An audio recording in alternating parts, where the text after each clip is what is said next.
Okay, let me ask R Rajagopalan this, because the prevailing sentiment in the AIADMK seems to be that while EPS seems to have control internally within the party, OPS, Shashikala coming together is just a matter of time, with or without the blessings of the BJP. We don't know that yet. But you have this, paradox of a situation that the person who seems to have control of the party and the party organization doesn't seem to be the one that's favored by the other faction, which is Shashikala plus OPS, and like I said, plus or minus BJP. The paradox, Jaga, what in 2021, Mr. Amit Shah and Mr. Narendra Modi have, given a formula to Mr. EPS, Edappadi Palaniswamy, when he was chief minister. He said 100% we will not admit Shashikala. So from my understanding of today's judgment, to put it in a crystal clear for your viewers, OPS legally has won. Organizationally, Mr. Edappadi Palaniswamy has won. The single leadership is going to be a factor. Single leadership of Vatrai Thalmai in Tamil, what they say. In fact, all of us know Tamil. We can have a deliberation in Tamil also for a few moments. The reason being, Zaka, OPS, legally though one, EPS has the strength. And my interesting aspect is, who will get that, authorization of, the electoral symbol of ADMK, 2 leaves. Yeah. That gentleman will be the powerful person. Till last year, there were 2 persons were signing. Now, the factor and the fight for signature is there. Second, my clear understanding is Shashikala, OPS, TTV Dinakaran will go the way of DMK. And actually, in 1.5 years, in 15 months, rule of DMK, people are dejected, people are distancing from DMK. They want to have some way out so that they can express their view. There is no election immediately for another 1.5 years. Till then, this drama will be there. You and me will be debating every day. But the overall, since the vacuum is there, my 2 quick points is that 2 Kalagams will be facing a demise, and Rajinikanth, who was wanting to take a plunge in the politics, he is now withdrawing, with OPS, EPS having everyday jagada.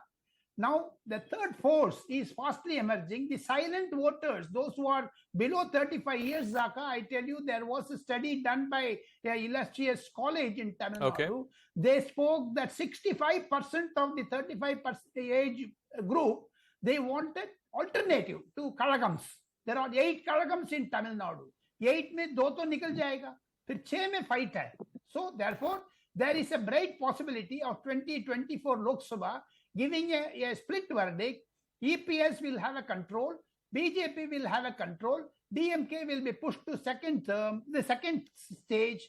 The reason being, there is total disagreement about the DMK rule for the past 15 months. Okay, let me ask Ramaswamy Meyyappan. I think one of the larger questions that a lot of political parties are also asking is, these are internal matters of political parties. And I think earlier the Madras High Court had said that you have enough mechanisms within your party to resolve these issues. Why are you coming to the court? If this sets a precedent for fights within political parties to be settled by courts of law, what is the law and order issue here? What is the legality issue here? Ultimately, whoever has majority control of a party, he or she should be given the reins of that party. See, Zaka, what majority have failed to realize, the court today has very clearly said that it is not looking at interfering into the decisions of the party's internal matters. In fact, the court in paragraph, if I can say 78, clearly at the very end says, the court cannot interfere in the decision of the party, but if there is patent violation of the process, there is no bar to seek remedy through court.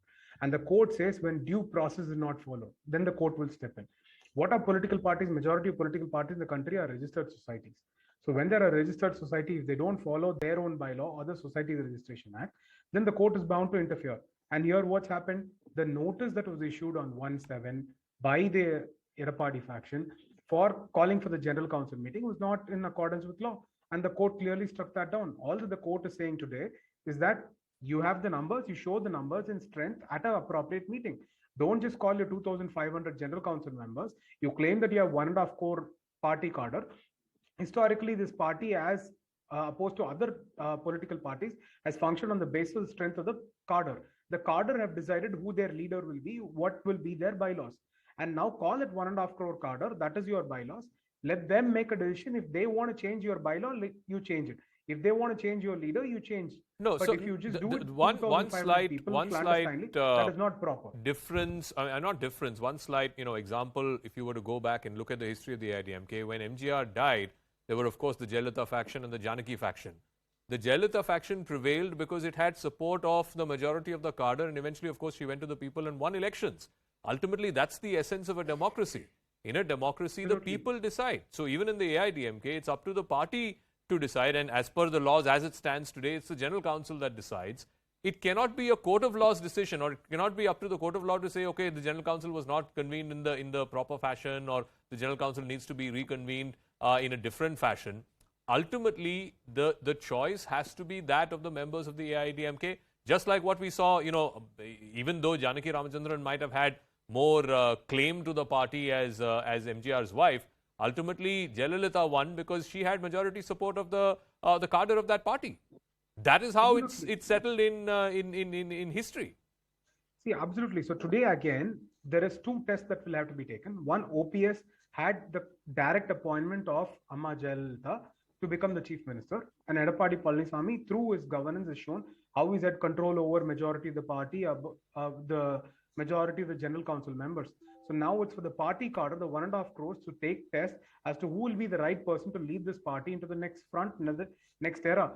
Traditionally, the AIADMK has had charismatic leaders who come from mainstream media, who've been able to garner the strength of the entire population, not just the 1.5 crore cadre, to come to government. So now what the next leadership action should be is to garner that support from its cadre. If they can't do that, then I think then they will have to walk their rope. Okay. We had an interview with TTV Dinakaran a few days ago, just before this verdict came out, and he said very, very clearly, and I want to ask Kovai Sathyan this, he said very, very clearly that he prefers Pannirselvam over Palaniswamy. He foresees at some point some kind of an alignment between OPS, Shashikala Dinakaran, and maybe with the BJP. He said, I'm keeping that possibility open. Do you believe that at the end of the day, 2024 or maybe 2026, it's going to be AIADMK E team versus AIADMK O team? It's going to be AIADMK versus others.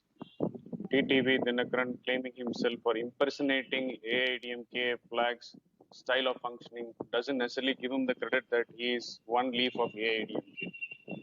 He is going to be a faction representing a community in Tamil Nadu. That's how it is going to get boiled down. The question here is, I want to answer Mr. Meyyappan. The court didn't say that let's check with 1.5 crore members.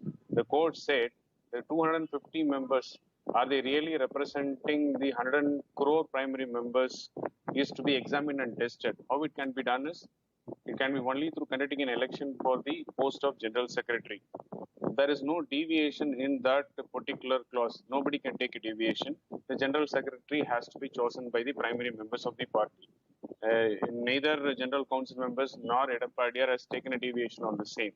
So having said that, it's all about how the process has to be done. That's why there is a commissioner who has been appointed. Okay. While fearing that he is going to lose his identity and his post as a coordinator, OPS hurriedly ran to judiciary and sought their help to stall the June 23rd General Council meeting, subsequent to which he went again on 11th. There was a court where 11th morning that there is no bar to conduct the General Council. The question again here arises that if they are being entitled to call, they have to do so if 1/5 of the General Council members seek to call for a General Council. That is also clearly laid out. So there is no way Mr. OPS can take an excuse saying that he has consented, he has partially consented, he has not consented moving forward. So the majority is what is going to decide now. Ultimately, when you